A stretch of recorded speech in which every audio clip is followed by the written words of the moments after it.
خاک نشین case number 16 writer Tania Tahir. Gulala کو کچھ تو عقل دو، ارمان تمہاری دونوں بیٹیوں کا دماغ ہوا میں ہے اور لاڈ پیار سے بگاڑ لیتے۔ بھی جان ذرا خفگی سے بولی۔ ارمان کچھ شرمندہ سا ہو گیا۔ بس ماں کی کمی نے یہ سب کر دیا، اگر وقت پر شادی کا فیصلہ کر لیتا تو آج یہ دن نہ دیکھنے پڑتے۔ کہا تھا 1000 بار نوشین سے شادی کر لو مگر تمہارے مزاج نیچے اترنے کو تیار ہی نہ تھے۔ تو اب کرا دے۔ ارمان نے بھی جان کو دیکھا تو وہ حیران رہ گئی۔ ارمان ہنس پڑا۔ ہاں نا ٹھیک کہہ رہا ہوں۔ اچھا نوشین سمجھ بوجھ رکھے گی، توجہ رکھے گی اور جو اب تک معاملات بگڑ گئے ہیں وہ سب ٹھیک ہو جائیں گے۔ ارمان کی بات پہ بیجان سر تھام گئی۔ باولا ہو گیا ارمان، بیٹیوں کی شادی کی عمر میں اپنی شادی رچا رہا ہے۔ بیجان بات کو سمجھے، گلالہ کی شادی ہو گئی ہے، خدا خیر سے آباد رہے اس کے گھر میں اس کو، آباد رکھے اس کے گھر میں اس کو، اور زرتاش وہ کبھی تھی ہی نہیں میری، تو در حقیقت یہی عمر مجھے ایک ساتھی کی ضرورت ہے۔ وہ بولا تو بیجان کو اس کی شیطانیت چھپائے معصوم چہرے پہ کچھ طرز آیا۔ میرا بچہ، وہ محبت سے اس کی پیشانی چوم گی۔ میں نوشین سے بات کرتی ہوں۔ وہ مسکرائی۔ اور جہاں تک گلالہ کی بات ہے، آپ بے فکر رہیں، میں اسے ڈیل کر لوں گا۔ وہ معصوم ہے بہت، مجھے اندازہ نہیں تھا، زندگی کی اونچ نیچ کے بارے میں بالکل لا علم ہے۔ میر حاکم بھی سمجھدار سا بچہ ہے۔ ارمان بولے تو بیجان نے سر ہلا دیا۔ ارمان ارسلان بھی وہیں آئے۔ یہ دیکھو، سرمت لغاری پر کیس کر دیا ہے۔ کیس نے اخبار کو پکڑتے ہوئے حیرانگی سے نیوز دیکھنے لگا۔ تمہاری زرتاش بی بی نے؟ ارسلان بھی اپنی غصے سے بولے۔ ارمان نے مٹھیاں بھینچیں اور وہاں سے اٹھ گئے۔ اب براق ارمان کو کبھی بھی اپنی پارٹی میں شامل نہ کرتا۔ وہ سوچتے کہ کیا ہوا، کیا کیا جائے۔ سمجھ سے بالاتر تھی یہ بات۔ انہوں نے زرتاش کے پاس جانے کا سوچ لیا تھا۔ گاڑی نکال کر وہ سیدھا زرتاش کے پاس جانے کے لیے نکلے۔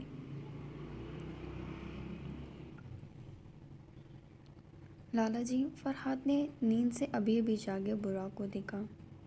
وہ ہنکارا بھر گیا۔ اس کی بڑی بڑی گرین آنکھوں میں ہلکی سی سرخی تھی۔ شیروں جیسا چہرہ۔ اس نے بکھرے بالوں کو پیشانی سے دور کیا اور فرحات کے ہاتھ سے موبائل تھام لیا۔ یہ کیا ہے براق؟ میرے خلاف FIR درج ہے۔ SHO میرے سامنے بیٹھا ہے، مجھے لینے آیا ہے۔ سربت لغاری دھاڑ اٹھے۔ براق کی نیند سے بوجھل ہوتی آنکھیں یکایک کھلیں۔ ایک لڑکی نے ان سب کو تکنی کا ناچ نچا دیا تھا۔ عزیز کو مارنے کا بھی کوئی فائدہ نہ ہوا۔ لیکن کیوں؟ کیا کیس ہے؟ شک کی بنیاد ہے، سرمت کہہ رہا تھا۔ تم اس HO کو بھیجے، ہم دیکھتا ہے۔ کیا دیکھو کہ تم براق؟ وہ لڑکی اپوزیشن کے ساتھ کھڑی ہے۔ اپوزیشن کی سپورٹ مل گئی ہے اسے، مجھے کتے کی طرح گھسیٹ دیں گے یہ لوگ۔ وہ دھاڑا۔ اسے زرتاش سے اس عقل مندی کی امید نہیں تھی کہ وہ اتنی عقل لگائے گی، اپوزیشن کے ساتھ جا کھڑی ہوگی۔ تم گرفتاری نہ دینا، براق بولا۔ سرمت نے کال کٹ کر دی۔ براق چھلانگ لگا کر بستر چھوڑ کر اٹھا۔ فرحات نے اپنی مسکراہٹ کو روکا، براق سے چھپا لی۔ یہ لڑکی اب ہم سے نہیں بچے گا، وہ غصے سے بھنا رہا تھا۔ مجھے لگتا ہے لالا آپ کو پیار سے بات کرنی چاہیے، اتنا تو اندازہ ہو گیا ہے، وہ کبھی سیدھے ہاتھ نہیں آئے گی۔ فرحات نے مشورہ دیا۔ پیار سے ہم اس کا خدشہ بگاڑ دے گا، سختی سے قائل ہونے والی چیز نہیں ہے۔ فرحات کہہ کے باہر نکل گیا جبکہ براق غصے سے مٹھیاں بھینچتا واش روم کی جانب بڑھ گیا۔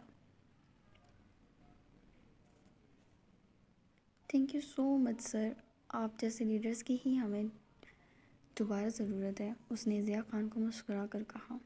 وہ عمر میں اچھے خاصے سینئر تھے۔ میری بیٹی، اب تم نے اس کے خلاف ثبوت اکٹھے کرنے ہیں۔ شک کی بنیاد پر اسے جیل کی سلاخوں کے پیچھے رکھنا ممکن نہیں۔ ابھی تو وہ ہاتھ پاؤں مار کے بیل لے لے گا۔ وہ بولے تو وہ سر ہلا گئی۔ تم بہت بہادر ہو، وہ مسکرائی جبکہ زرتاش پھیکا سا مسکرا دی۔ کھانے پر آنا، کل گپ شپ کریں گے، وہ اس کے سر پر ہاتھ رکھتے بولے جبکہ زرتاش نے کبھی اپنی زندگی میں مرد کی ایسی نرمی سہی نہ تھی۔ اس کی آنکھیں بھیگ سی گئیں، وہ اس کے دادا کی عمر کے تھے۔ وہ باہر نکلی تو دل کافی ہلکا پھلکا سا تھا۔ میں آپ کو انصاف ضرور دلاؤں گی عزیز بھائی۔ وہ دل میں سوچتی ایک ہوٹل میں لنچ کرنے چلی گئی۔ وہ سکون سے لنچ کر رہی تھی کہ اچانک اس کے سامنے والی چیئر کوئی گھسیٹ کر بیٹھ گیا۔ کیا چاہتا ہے تم؟ اس کا سوال کافی سنجیدگی سے تھا۔ سردار ہلکا سا مسکرا دی۔ خود پر آتی ہے تو آپ لوگ تلملا اٹھتے ہیں، کسی کو ناجائز اذیت دیتے ہوئے کچھ نہیں فرق پڑتا۔ ایکسکیوز می، ہم نے کسی کو نہیں مارا۔ کسی قاتل کو سپورٹ کرنا میری نظر میں قتل ہی ہے۔ زرتاش تم ہمارا صرف زرتاش، وہ بیچ میں ٹوک گئی۔ سمجھ گیا، صرف زرتاش، ہمارا بات سمجھو، تم اس نوٹنکی میں پھنس کر رہ جائے گا۔ آپ کو کیا پرابلم ہے؟ پھنس میں رہی ہوں، آپ نہیں، جائیں یہاں سے۔ وہ سالہ فرہاد کہتا ہے تم سے پیار سے بات کرے گا تو تم انسان کا بچہ بن جائے گا، مگر ماڑا تمہارا دماغ تو ہمارا دماغ خراب کرتا ہے۔ وہ ٹیبل پہ ہاتھ مارتا خود کو قابو میں رکھتا بولا۔ زرتاش کون سا کم تھی؟ غصے سے خود بھی پلیٹیں پھینک گئی۔ آئندہ میرے گرد بھی آپ دکھائی نہ دینا، وہ انگلی اٹھا کے وارن کرتی ویسے اس ٹیبل پر رکھتی وہاں سے نکلی۔ برا کے بعد دوسرا حل ارمان تھا، اور اب وہ ایسا اس کا انتظام کرنے والا تھا کہ لڑکی پھڑپڑا بھی نہ پاتی۔ ارمان نے دوسری جانب کال اٹھائی۔ تمہارا لڑکی سے آج ہی نکاح کرنا ہے ہم کو، اسے لے کر ہماری حویلی میں آؤ اور اسی وقت پارٹی میں اپنا پوزیشن کو جان لو۔ وہ سکون سے بولا۔ ارمان کو لگا اس کی خواہشات پوری ہو رہی ہوں۔ وہ کیسے نہ مانتا؟ ایک طرف شادی، دوسری طرف پوزیشن، اور سب سے اہم دونوں بیٹیوں کا بوجھ سر سے اتر جاتا۔ اس نے گاڑی کی سپیڈ بڑھا لی، جبکہ دوسری طرف زرتاش فائز کے پاس چلی گئی۔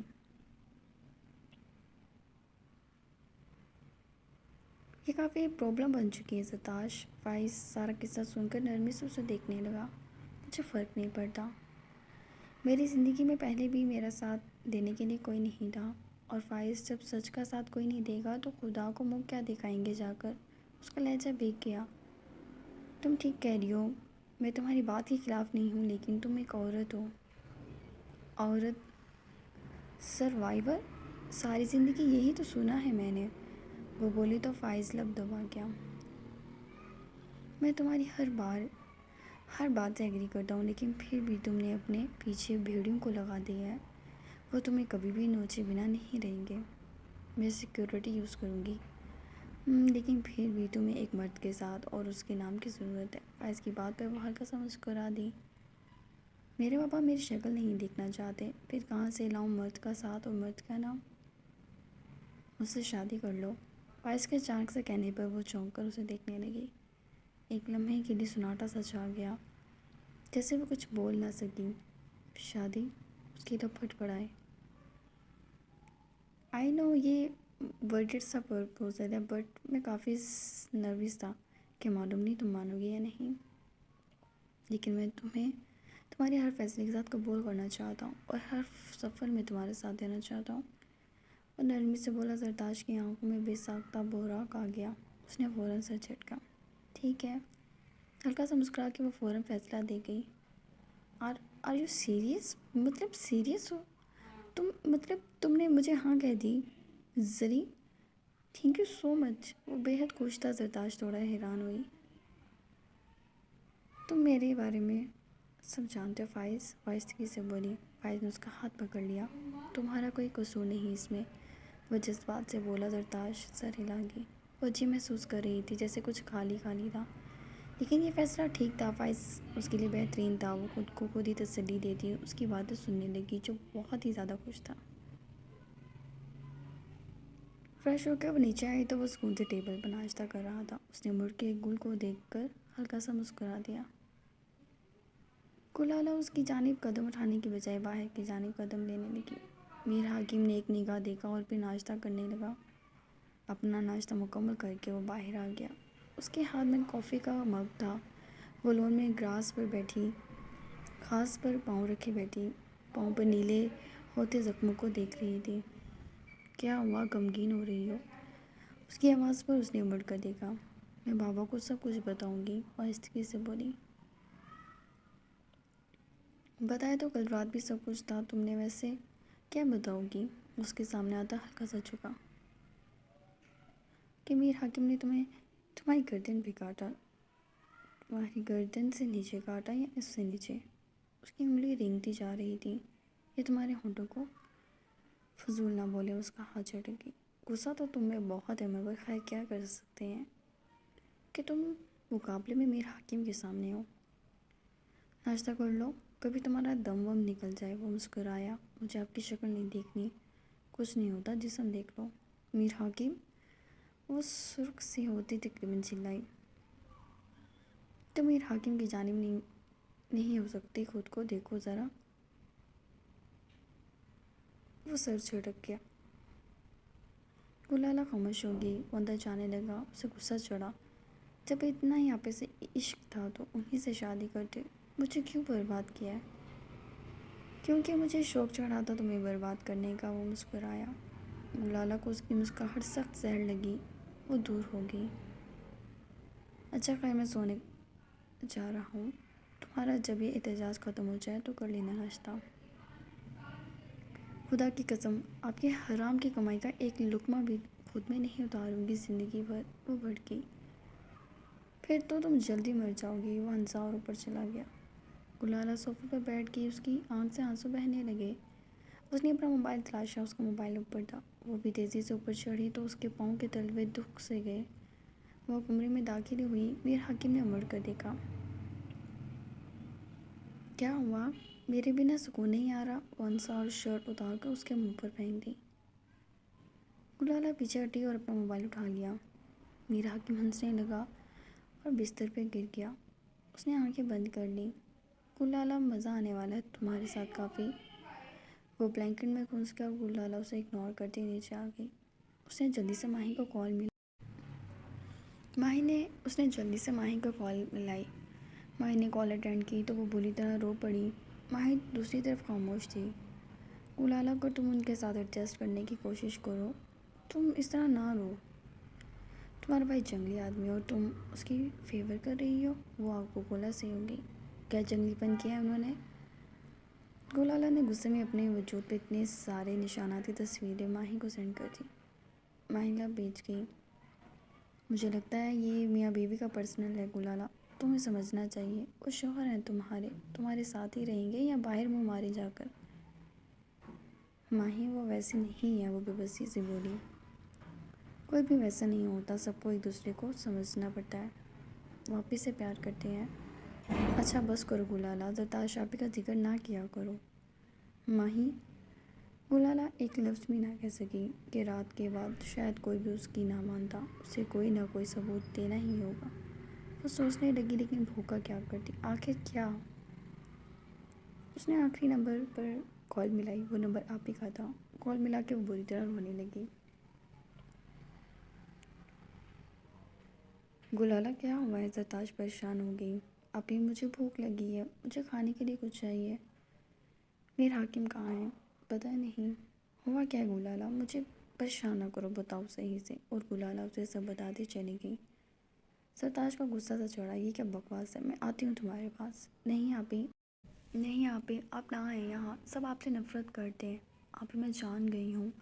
بی جان، ماہی، شادیہ آنٹی، ارسلان انکل، ساحل انکل اور ارمان خان، آپ یہ لے کوئی نہیں ہے یہاں۔ آپ نہ آئیں، یہ لوگ آپ کو قید کر لیں گے۔ وہ بہن کی محبت میں اسے آنے سے روک رہی تھی۔ یہ میں جانتی ہوں، تم اس بات کا غم نہ ہو۔ تو مجھے یہ بتاؤ تم ہو کہاں؟ آپی، آپ مت آئیے گا۔ وہ رونے لگے۔ اچھا مجھے لوکیشن سینڈ کرو، میں کھانا بھیجتی ہوں۔ ویسے تمہارے گھر میں کھانا نہیں ہے؟ زرتاش کے سوال پہ اس نے آنسو صاف کیے۔ میں اس شخص کی حرام کمائی کا نہ لقمہ لوں گی نہ پہنوں گی، اور میرا اللہ جانتا ہے میری مجبوری ہے یہاں رہنا، اور بہت جلد میں یہاں سے چلی جاؤں گی، آپ کے پاس آ جاؤں گی۔ آپی، وہ بھرائے ہوئے لہجے میں بولی۔ گھبرانا نہیں، میں تمہارے ساتھ ہوں۔ تھینک یو، وہ بولی اور زرتاش کو اپنے موبائل کی لائیو لوکیشن بھیج دی۔ اس کے بعد ناشتہ، کھانا سب کچھ موجود تھا۔ اس نے کھانے پر فوکس کیا۔ اس دورانیے کو تقریباً 1-1.5 گھنٹہ لگا تھا۔ اتنی دیر میں میر حکیم صاحب بھی جا گیا تھا۔ گلالہ کو کھانا کھاتے دیکھ وہ حیران ہوا۔ بڑی بات ہے، تم لمبے دعوے کرنے والے لوگ حرام کھانے لگے۔ اس نے اس کی پلیٹ سے چمچ بھر کر منہ میں ڈال لیا۔ دور رہیں آپ، یہ میرا کھانا ہے اور حلال ہے۔ حرام طریقوں سے کمایا ہوا نہیں ہے۔ ارے تم نے حلال کھانا منگایا ہے اور میرے حرام میں تو کافی ذائقہ ہے، یہ بس سو ہے۔ وہ چیئر کھینچ کر بیٹھ گیا۔ گلالہ چوتی دانت بھینس گئی۔ اچھی بات ہے، جیسے خواہ انرجی بنے گی تو کچھ بات بنے گی۔ کیا مطلب؟ گلالہ سمجھی نہیں۔ مطلب یہ کہ تمہیں پریگننٹ کرنا ہے۔ سوتے میں ٹارگٹ سیٹ کیا تھا، کھا لو پھر ایک لمبی رات انجوائے کریں گے۔ بیکاز کل سے میں ذرا مصروف ہوں، سکون سے بولا۔ کیا بکواس ہے امیر حاکم؟ ارے ایک شوہر بیوی سے فرمائش کر رہا ہے اور تم ایسے خفا ہوگی؟ وہ آہستگی سے بولا۔ پلیز گلالہ، تم مجھے اب شرمندہ کر رہی ہو۔ گلالہ کی پیشانی پہ بل سے پڑے۔ اب مجھے اپنی شکل نہ دکھائیں اور یہ معصوم بننے کا ڈرامہ کسی اور کے ساتھ کیجیے گا، میرے ساتھ نہیں۔ کیا کہہ دیا ایسا میں نے؟ چلے جائیں یہاں سے۔ گلالہ باپ کی سخت آواز پہ وہ مڑی اور پھر چٹکے سے امیر حاکم کو دیکھا۔ یعنی اس وجہ سے وہ معصوم بن رہا تھا۔ بابا وہ آگے بڑھے اور ان کے سینے سے لگنا چاہا، انہوں نے دور کر دیا۔ امیر حاکم سکون سے حلال کھانا کھانے لگا۔ شازیہ بی جان بھی ساتھ تھے، تینوں سے گزیلی نگاہوں سے دیکھ رہے تھے۔ اس لڑکی کا دماغ ٹھکانے لگاؤ۔ ارمان خان میرا پوتا فالتو نہیں ہے، وہ برہمی سے بولتی امیر حاکم کے پاس چلی گئی۔ بی جان کیا ہے یہ سب؟ آپ کے کہنے پر شادی کر لی میں نے۔ ارے یار نبھانے کی کوشش تو کر رہا ہوں، پھر بھی یہ سب سنوں اب میں۔ وہ ناٹک کرنے لگا جبکہ بی جان صدقے واری ہو گئی۔ میرا بچہ تم بالکل غلط نہیں ہو، ان لڑکیوں کے دماغوں میں شہد کی ہوا بھر دی ہے ان کے باپ نے۔ وہ بولی تو امیر حاکم نے سر جھٹکا۔ تم کھانا کھاؤ، منگایا ہے کھانا اس نے، معلوم نہیں کس سے۔ میرے کھانے کو حرام کہتی ہے جبکہ اپنے ہاتھ سے بنا کے رکھا ہے وہ دیکھیں۔ اس نے کچن پر شیلف کی جانب اشارہ کیا۔ گلالہ یہ سب کھڑی دیکھ رہی تھی۔ ارمان شرمندہ سا بیٹی کو گھورتا، اس کا ہاتھ پکڑتا وہاں سے لے گیا۔ کیا تماشا ہے گلالہ یہ؟ بابا اللہ کی قسم، یہ آدمی صرف آپ لوگوں کے سامنے مجھے برا بنانے کے لیے سب کر رہا ہے۔ تم نے اس کے کھانے کو حرام کہا یا نہیں؟ ارمان نے اس کی بات پکڑی۔ بابا میں ہاں یا نہ؟ وہ غصے سے بولا۔ جی۔ وہ شرمندہ ہو گئی۔ تم نے اپنی پریگننسی کے ذکر پر اسے بکواس کہا یا نہیں؟ لیکن بابا ہاں یا نہ گلالہ، کیونکہ میں نے اپنے کانوں سے سنا ہے۔ جی۔ تم پاگل کا بچہ ہو؟ وہ اسے پیچھے دھکیل گیا، بالکل اسی طرح جس طرح وہ سرداش کو دھکے دیتا تھا۔ گلالہ اس کی بے پناہ محبت کی عادی تھی، یہ سب برداشت کیسے کرتی؟ حیران اس کی صورت دیکھنے لگی۔ میں سچ کہہ رہا ہوں، اگلی بار تم نے ایسا کچھ کیا تو میں تمہارا منہ تھپڑوں سے سر کر دوں گا، وہ وارن کرنے لگا۔ جاؤ معافی مانگو میر سے، انہوں نے حکم دیا۔ بابا میں سچ۔ بس گلالہ، انہوں نے سختی سے اس کا بازو پکڑا اور اسے امیر حاکم کے سامنے کر کے۔ امیر حاکم ہلکا سا مسکرایا مگر پھر سنجیدہ ہوا۔ تائے جان یوں نہ کریں، بیوی ہے میری۔ اس نے اس کا ہاتھ چھڑا کر خود سے نزدیک کر لیا۔ گلالہ رونے لگ گئی۔ کیا تھا یہ سب؟ سمجھ کیوں نہیں آ رہا تھا؟ دیکھیں آپ نے رلا دیا، میں تو چاہتا ہوں یہ آنسو بھی نہ نکلے اس کی آنکھ سے۔ وہ اپنے ہاتھ سے اس کے آنسو صاف کرنے لگا۔ گلالہ کا دل کیا اس کا ہاتھ جھٹکتے، لیکن ساکت کھڑی رہی۔ میں نے کہا معافی مانگو، میر سے شوہر ہے وہ تمہارا، اور آئندہ جو یہ کہے گا وہی تم کرو گی۔ وہ بھڑکے تو گلالہ نے اس کی جانب سر اٹھایا جس نے سب سے آنکھ بچا کر اسے آنکھ ماری۔ مجھے معاف کر دے میر۔ ارے گلالہ، اسے سب کے سامنے گلے لگا گیا۔ سب ایک دم شرمندہ سے ہوئے۔ آپ لوگ بیٹھے، میں کچھ کھانے کا انتظام کرتا ہوں۔ اگلے لمحے وہ سب کی جانب ہوتا بولا، تم کیوں کرو گے؟ جاؤ گلالہ، کھانے کا سامان لاؤ۔ بی جان نے حکم دیا تو آنسو صاف کرتی سر ہلا کر کچھ ریفریشمنٹ دیکھنے چلی گئی۔